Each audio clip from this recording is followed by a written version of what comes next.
What are heuristics? Singapore's curriculum focuses on mathematical problem solving. Hence, there's a great emphasis placed on the use of heuristics. Heuristics are problem-solving tools which can be used to solve challenging and non-routine problems. Over the course of 6 years in a primary school, children are introduced to a variety of heuristics. Examples are guess and check, work backwards, make a systematic list, draw a model. These heuristics can be used to solve problems from various topics across the levels. Let me demonstrate the use of 3 heuristics. The first is guess and check. It involves making a reasonable guess, checking the guess, and revising it when necessary. The first question is, arrange 5 consecutive numbers so that the sum of the 3 numbers in the horizontal row is the same as the sum of the 3 numbers in the vertical column. The first guess. A child could put the number tiles 1, 2, and 4 in the vertical column. 1 plus 2 plus 4 adds up to a total of 7. A child will then put the remaining number tiles into the horizontal row. In this case, the sum of the 3 numbers is 3 plus 2 plus 5, which adds up to 10. This does not fulfill the condition of the question. Therefore, the first guess is wrong. We will then invite the child to make the second guess. The child can put the following tiles in the vertical column: 1, 3, and 5. So in this case, 1 plus 3 plus 5, total 9. And put the remaining tiles into the row. In this row, we see 2 plus 3 plus 4, which also gave us the same total, 9. Therefore, the second guess is correct.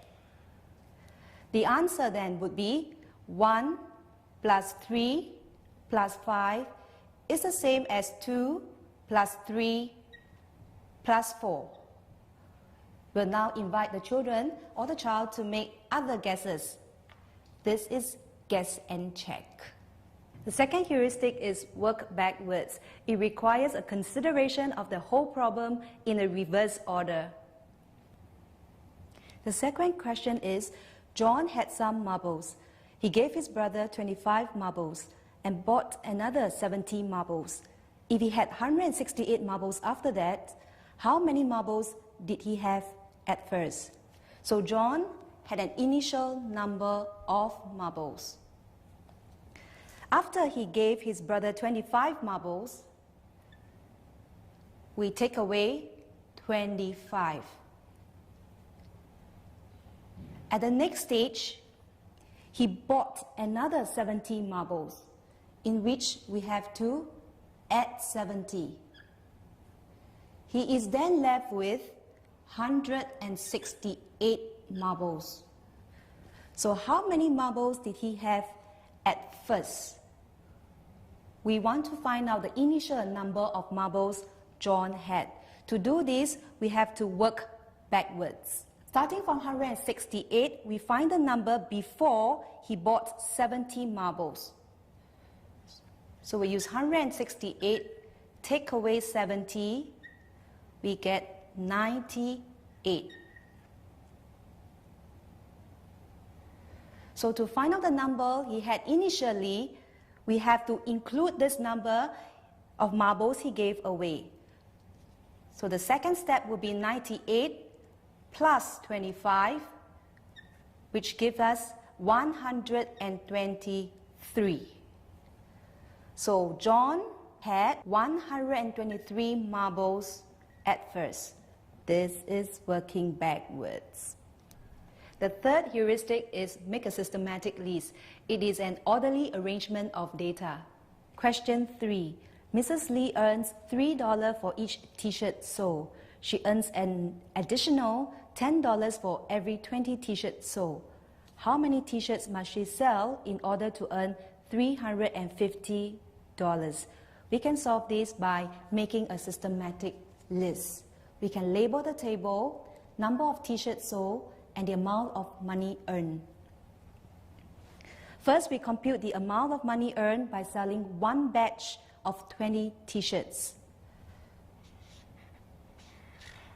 In selling 20 t-shirts, it will earn Mrs. Lee 3 times 20, which gives us 60.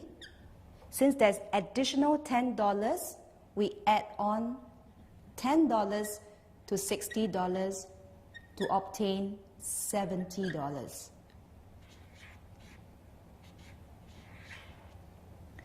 In selling 2 batches of t-shirt, it will be 2 times 20, which amount to 40 t-shirts, and the amount of money earned would be 2 times 70, which gives us $140. As we continue the list, we can find 5 batches of t-shirts, which means 5 times 20, which gives us 100 t-shirts. The corresponding amount of money is 5 times 70, which is 350. Since 350 is a multiple of 70, it means we can multiply 70 by 5 to give us 350. And in order to get the corresponding number of t-shirts, we can multiply 20 by 5 to give us 100 t-shirts. So the total number of t-shirts is 100 t-shirts. This is a systematic list.